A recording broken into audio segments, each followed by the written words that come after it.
Nature et bien-être, thème de la journée mondiale de la célébration, jeudi, la célébration de la journée mondiale de lutte contre la désertification. Pour le compte de cette année, la terre a une valeur, investissez-y.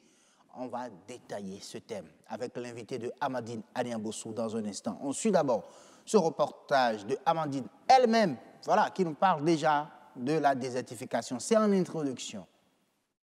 La désertification, un phénomène qui affecte la sécurité écologique de notre planète commune. À l'instar de la communauté internationale, le Bénin s'est engagé à lutter contre le danger. Plusieurs actions sont mises en œuvre. Il y a un cadre institutionnel, parce qu'il y a un comité national qui regroupe des cadres des ministères concernés. Il y a un cadre législatif et réglementaire. Donc il y a des lois et des décrets mis en place pour combattre ce phénomène. Les activités, notamment celles de certaines ONG et celles des pouvoirs publics, notamment le ministère de l'Environnement, à travers les différentes séances de reboisement et autres, tend à gagner beaucoup de terres qui autrefois étaient devenues arides. Aujourd'hui, avec cette lutte, nous avons gagné beaucoup d'hectares, beaucoup de terres qui jadis étaient vraiment dépourvues de végétation. En dépit des efforts effectués, des comportements restent encore déplorables. Nos populations, même quand elles comprennent, ont acquis des façons de vivre, des manières de faire, des habitudes qui leur sont difficiles, qui leur sera difficile d'abandonner. Nous avons le secteur du coton qui utilise beaucoup d'engrais, beaucoup de pesticides. On a aussi des méthodes culturelles qui ne sont pas appropriées. On continue avec le développement des monocultures. On fait la culture itinérante sur brûlis. Ce sont des méthodes qui portent atteinte à la terre.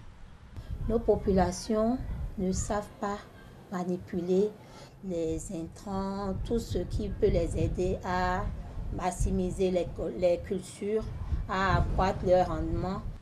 Une évaluation a été faite entre-temps et on a vu que beaucoup reste à faire. Pour une lutte bien réussie et bénéfique, il reste vraiment à faire. Il reste à poursuivre ce qui est fait. Il reste à mobiliser des moyens et rester ensemble pour mener des actions cohérentes et coordonnées. Il reste à mettre en place des systèmes de suivi.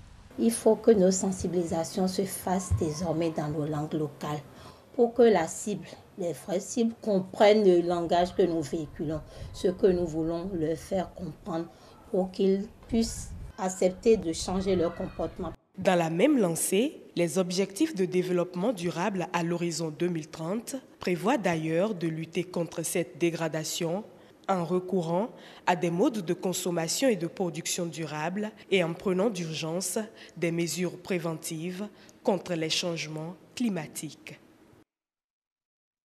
Oui, on en prélève un trop de la terre, la preuve qu'elle a de la valeur. Mais il faut plutôt, bon, en prélevant, penser également à y investir. En tout cas, c'est ce que nous dira tout à l'heure l'invité de Amandine Aniambossou. Il s'appelle Kouagou Nata Mpo. Il est géographe, environnementaliste, spécialiste des risques et catastrophes. C'est ça? Absolument. Bonsoir. Bonsoir. Merci d'accepter notre invitation, de nous retrouver sur ce plateau pour aborder la célébration, notre célébration sur le grand rendez-vous, n'est-ce pas, Amandine Aniambossou, de la journée mondiale de lutte contre la déforestation. Contre la désertification. La désertification, pardon. Et la désertification et la sécheresse, oui. Oui. C'est ça. Bonsoir à vous, Assem Gaba. Oui, c'est un plaisir de vous retrouver, toute souriante, en tout cas, comme quoi le week-end, ça s'est bien passé. Bon, on a fait avec. D'accord. Alors, on parle, on célèbre bien sûr notre journée aujourd'hui. C'était hier la journée mondiale de lutte contre la désertification et la sécheresse. Hier, il n'y a pas eu de grand rendez-vous. Voilà. On a voulu rattraper l'événement aujourd'hui, donc on va consacrer toute la semaine. Les grands événements sont sur le grand rendez-vous, voilà. Ça. Mais avant de parler de désertification, il faut déjà savoir ce que c'est que la désertification. Monsieur Kouabou Natampo, qu'est-ce que la désertification? Et merci beaucoup à BB24 pour l'honneur qu'il nous fait en nous invitant sur ce plateau afin d'opiner ou de discuter sur la question de désertification, une question qui ne laisse personne indifférent aujourd'hui au regard des nombreuses conséquences et des nombreux impacts que ce phénomène a dans nos vies. Alors, quant à la définition de la désertification, il faut retenir simplement que c'est un processus qui conduit à la dégradation des terres et des ressources naturelles. Et lorsqu'on parle de dégradation, dégradation des terres ou des ressources naturelles, il faut retenir simplement que la dégradation, c'est un phénomène qui conduit beaucoup plus à une perte permanente ou partielle de la productivité biologique et économique des écosystèmes et des agroécosystèmes. Voilà un peu ce qu'il faut retenir de la définition. Donc il n'y a pas une différence entre désertification et dégradation des sols? En fait, la désertification, enfin la dégradation des terres est une conséquence de la désertification. Voilà. Et quelles sont alors les causes de la désertification? Qu'est-ce qui amène cette désertification-là? Oui, vous savez, tout phénomène en lui-même a généralement des causes naturelles. Mais ces causes naturelles ne font pas le poids devant les causes beaucoup plus anthropiques. Donc l'action de l'homme est souvent beaucoup plus incriminée. Alors, donc, comme je viens de le dire, donc nous avons deux causes essentiellement, les causes naturelles et les causes anthropiques. Alors, lorsqu'on parle de causes naturelles, c'est que la Terre, dans son processus d'évolution et également à travers le climat, nous avons une alternance entre les périodes de sécheresse et les périodes de pluie, etc. Vous n'êtes pas sans savoir que ces dernières années, nous parlons beaucoup plus de réchauffement global de la planète et des changements climatiques. Donc, en eux-mêmes, ces deux phénomènes, le réchauffement de la Terre ou de la planète et les changements climatiques, ont en eux-mêmes des causes beaucoup plus naturelles parce que vous pouvez avoir l'émission des gaz à effet de serre de façon naturelle à travers les animaux. Par exemple, les déjections animales donc, produisent du méthane qui contribue également à réchauffer la planète. Donc bref, c'était juste une parenthèse pour montrer un peu combien la désertification pouvait avoir une cause naturelle à travers les périodes, les poches de sécheresse que l'on remarque au niveau du climat. Maintenant, quant aux causes anthropiques, il faut retenir beaucoup plus ici que c'est l'action de l'homme. Et quand on parle d'action de l'homme, c'est beaucoup plus des pratiques non écologiques, à savoir la déforestation, sans penser à une rémédiation. On coupe depuis toujours, mais on ne remplace pas. Il y a également l'utilisation de fertilisants ou d'engrais chimiques qui contribuent grandement à la dégradation de nos sols et à leur appauvrissement, soit temporaire ou permanent. Nous avons également les pratiques de culture, et on a parlé de l'utilisation de l'engrais aussi, les cultures itinérantes sur brûlis, telles que l'élément de tout à l'heure a su bien le relever. Donc, qui constitue entre autres les actions que l'homme développe de temps ou bien de façon permanente sur son espace, sur son milieu, sur la terre et qui contribuent à appauvrir sérieusement celle-ci. Voilà. Alors, quand vous parlez de dégradation de sources naturelles, est-ce que la Terre elle-même n'a pas un système d'auto-réparation? Quand c'est naturel, on a l'impression que c'est facile à la Terre elle-même de régler, sinon d'établir l'équilibre. Oui, bien évidemment, chers journalistes, Oui, si la Terre avait cette capacité, on n'aurait pas aujourd'hui des grands espaces désertiques à l'instar du Sahara et des autres domaines désertiques que vous connaissez.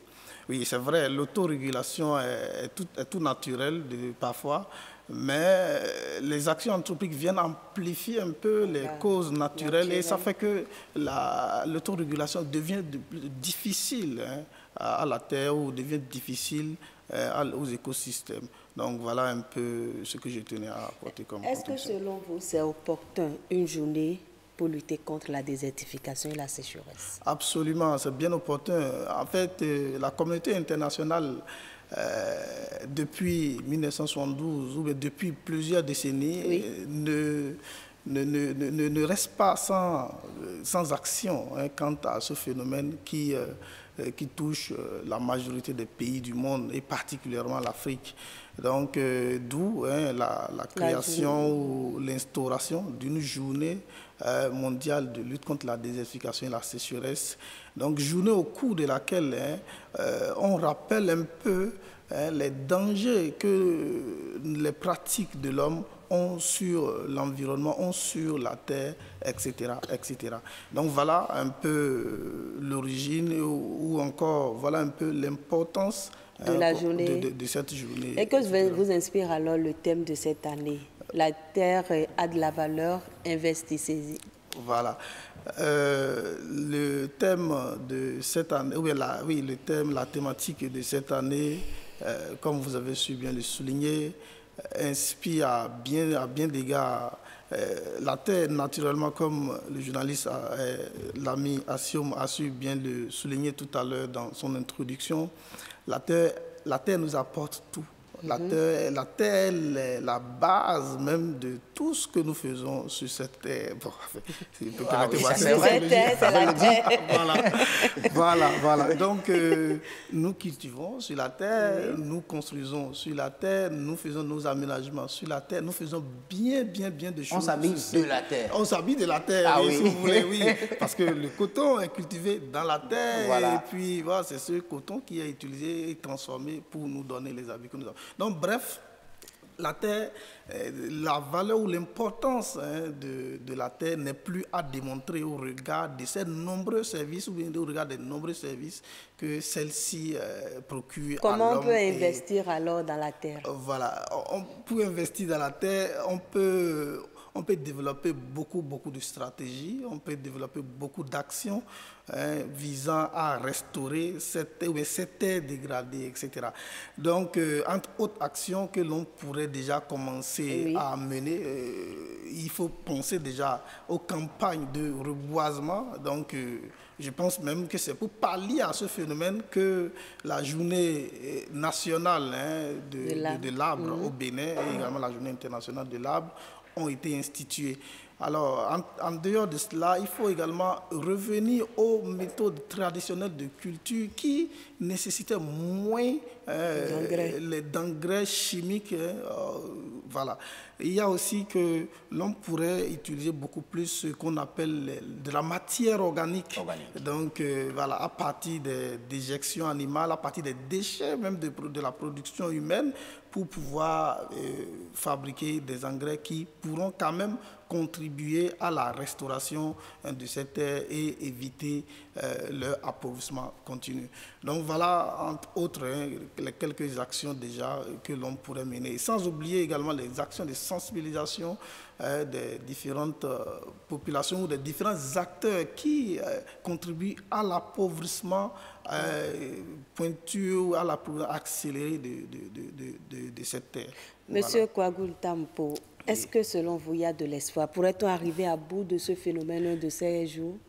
Bon, sans être pessimiste, oui, je me dis qu'on pourrait arriver un jour à bout de ce fléau, à bout de ce phénomène qu'est la désertification, mais à une seule condition, si nous revoyons un peu nos modes de consommation, si nous revoyons un peu notre manière ou bien nos comportements à l'endroit de cette ressource qu'est la terre, etc. Donc l'espoir est bel et bien permis. Il suffit seulement que nous prenions conscience de l'enjeu, que nous revoyions un peu nos modes de production, que nous revoyions carrément tout ce que nous faisons pour impacter la terre. Donc voilà. Merci beaucoup à vous, Monsieur Kwagou Natampo, Plutôt... le prince de Tchoumi Tchoumi. Ah oui, salut le prince de Tchoumi Tchoumi. Ah bon. C'est plutôt à moi de vous remercier pour l'honneur que vous me faites de passer sur ce plateau. En tout cas, c'était un plaisir et là, on espère vous retrouver sur le plateau très prochainement. Absolument, je suis toujours disponible. Merci beaucoup en tout cas d'avoir déjà annoncé et de vous rendre disponible pour le bonheur de nos téléspectateurs.